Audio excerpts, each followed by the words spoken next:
You hear their voices on race days, but do you really know who you're listening to? Well, this is your chance to hear from some of Motor Racing Network's most profound announcers.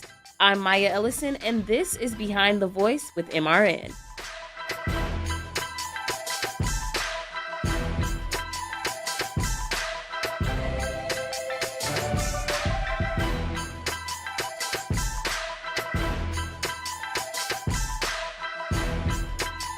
First up, we have none other than Mr. Kurt Becker. Now, Mr. Becker is a native of Altamont, Illinois, and who has been coined as a gold mine of information when it comes to horse racing, motor racing, harness racing, or just plain old history. Come check out his story and hear from Mr. Becker himself. Beginning.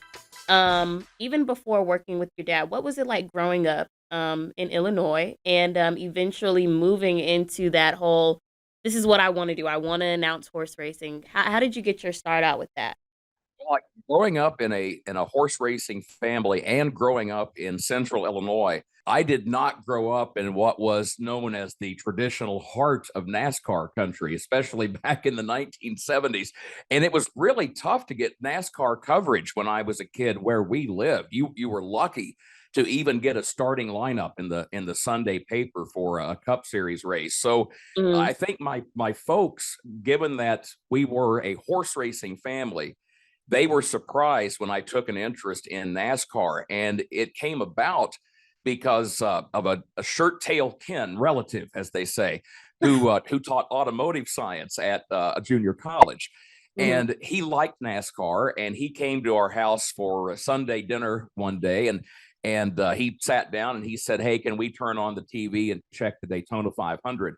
And that was 1978. That was the final year when ABC would have coverage of the race as part of its wide world of sports telecast. So you would see a few minutes here and a few minutes there.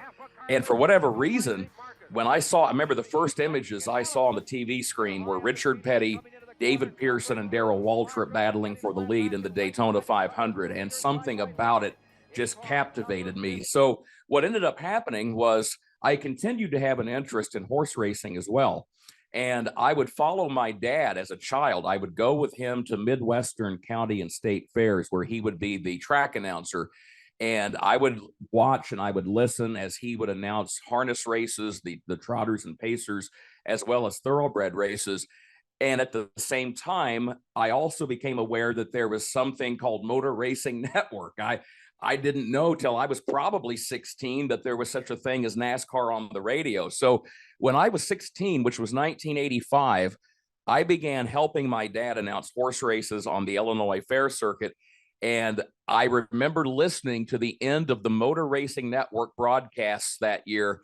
And when they would sign off in the post-race production credits, they would declare the specific mailing address for MRN. So I remember jotting that down, 1801 West International Speedway Boulevard, Daytona Beach, Florida.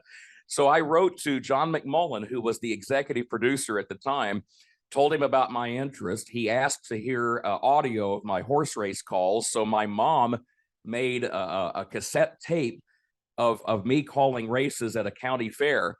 And John was very kind. He said, "Okay." He said, "I like the fact you're interested.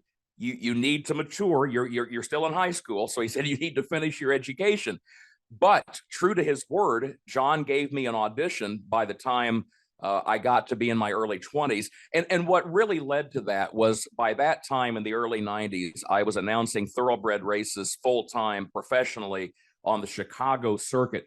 And when John McMullen saw Arlington Park in particular on my resume, that got his attention because he was a sports fan and he knew enough about horse racing to know that Arlington Park and the Chicago sports market, in his view, those were at least legitimate to the point of giving me a chance to audition. So I did and worked my first broadcast with the network in 1994. Now we're here in 1994. You have pioneers like Barney Hall, Ken Squire. Can you just describe the feeling of working with such pioneers within? I remember being intimidated for sure. I did my audition with MRN at the June race, what was the June race at the time at Michigan. And I remember meeting these folks that I had listened to for years, Barney Hall and Eli Gold, and our pit reporters, Jim Phillips and Winston Kelly, Joe Moore, who was our lead turn announcer at the time. But I remember that weekend at Michigan, the thing that helped me the most was coming from a horse race announcing background. I was used to using binoculars, and the Michigan Speedway is a 2 mile circumference. So the fact that I was used to calling horse races on tracks that were often a mile or maybe a mile and an eighth, I was used to not only calling a race, but using binoculars to follow the field of horses. And that probably served me as well as anything at that audition because of the length of the back straightaway, standing in turn 3, having to look all the way up that long backstretch. And the audition came with, it actually was for during an ARCA race. And that's one of the reasons that to this day, the ARCA Menard series has a special place in my heart as well. Well, let's get into what one of your, or let's go top 3 favorite moments, I guess, that you have, whether that's when you first started, recently. What are your top 3 favorite moments that you've been through with MRN during the broadcast? Yeah. If I had to pick 3, I would take them in order. The first would be my first broadcast at the Darlington Raceway in South Carolina. Darlington was a track I remember when I was growing up. I was fascinated by it, probably because of the history of the place, and because I remembered as a kid the great battle at Darlington one year in the spring race between Richard Petty and Darrell Waltrip, which was just a spectacular race where they traded the lead almost every lap for the last 30 or 40 laps. And I can recall that when I went to Darlington, it was Labor Day weekend of 1994, and I was assigned to work turns 3 and 4 for MRN. And the thing I remember the most is we actually came on the air about 20 laps into the race, which is unusual for us. Wow. And so here we are, the race is going on. I'm in the turn. I'm waiting for us to actually start the broadcast.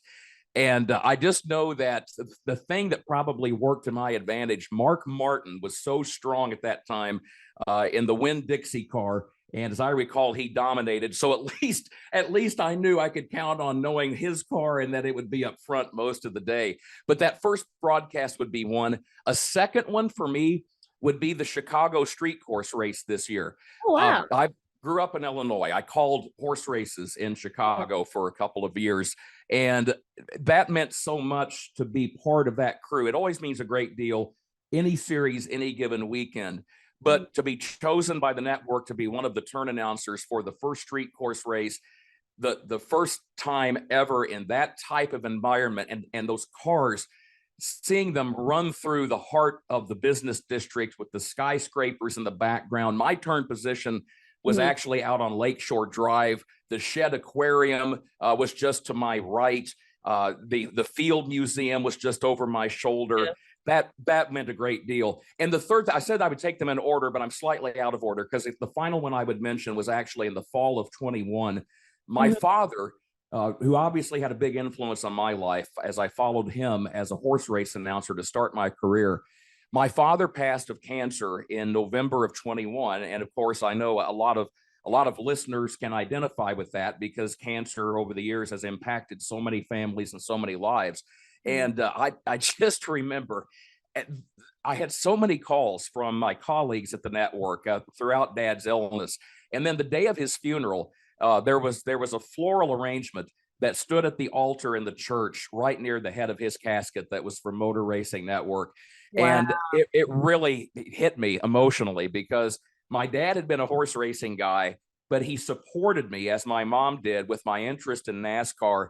And they loved tuning in and listening to Motor Racing Network broadcasts. They became fans of the sport. So I remember thinking that day, it was poignant to me, the thoughtfulness of the network, and seeing that particular floral arrangement in that particular spot. It made me realize how fortunate I've been. I guess the next question is for those that are watching. They could be fans of you, fans of MRN. If there's one thing that you could tell, or a few things that you could tell young men and women that want to follow in footsteps such as yourself to get into announcing, to get into motor racing, What are some things that you would like to say? I'm a firm believer that when you are seeking, you take a look. Dave Moody talked about this recently on the air. As Dave said, he drew an analogy with the NASCAR Cup Series. He said, if you want to be a broadcaster, and if you are, for example, a fan of MRN, and you say, I want to be an announcer with Motor Racing Network, he said, look at the Cup Series. Drivers don't generally just start their career in the NASCAR Cup Series. It takes a while. It can take a long time to work and build and climb your way up through the ranks.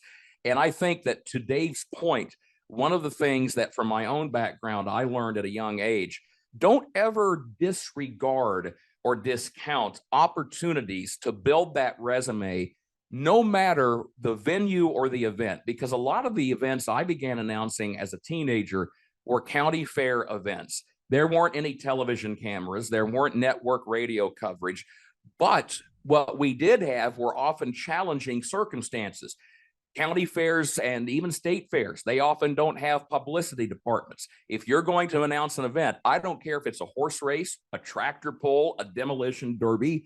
If you want to learn something about the competitors, guess what you're going to do? You're going to, on a 98-degree day with 70-some% humidity, you're going to hoof it. You're going to get on those toes and start walking. And you're going to go out through the pit area or the barn area, and you're going to ask questions. It's up to you to do all of your own prep work before you pick up the microphone.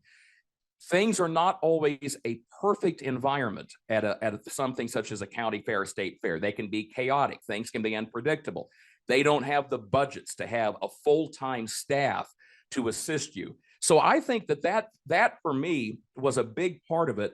Was, don't look at, if somebody comes to you and says, hey, I need you to announce the local tractor pull, the local demolition derby. We need help at the local Friday night mom and pop short track. The answer needs to be, great. What time do you want me there?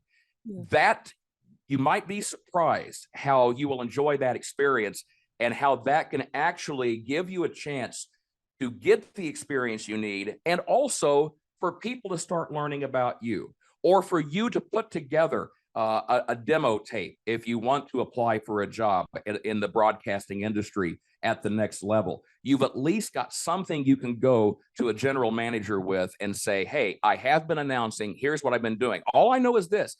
John McMullen at Motor Racing Network, he didn't say, you're a kid and you do county fair stuff, get lost. He said, no, I like the fact that you're young, you're enthusiastic, and you're interested. And that to me was the takeaway from the early days of my career. And there are so many leeways and so many things and ways that you can go to, I always say, to get your foot in the door. And that's just an attest to kind of what you had talked about. And I guess we'll leave on this. What legacy do you want to leave behind? I have had a personality flaw. I'm just going to be straightforward here. Over the years, I get way too uptight.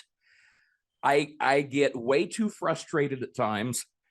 And my coworkers at Motor Racing Network and in the horse racing industry have been incredibly understanding, patient, and forgiving. And when I think back on that, I often stop and say to myself, okay, I need to learn how to be the same toward them, toward the folks that will come up under me that are younger than me, just as folks have been very tolerant of me and my little outbursts here and there. And sometimes to this day, I will have my MRN colleagues will sit me down and say, Kurt, relax, take a breath. You're way too uptight. And that is what I want my legacy to be. I've said before, when the day comes, and I hope it's a long way down the road, but when the day comes when I pass, number one, I hope my MRN friends and colleagues will want to come and pay their respects. And when they do, I don't want them saying, man, he was a jerk to work with. I hope they will say, I enjoyed working with Kurt, and I want to make sure that I extend that courtesy to the people around me. Well, I hope you enjoyed Mr. Becker's story and getting to know a little bit more about who he is. Don't forget to always check out Motor Racing Network for all of your race day needs. I'm Maya Ellison and signing out.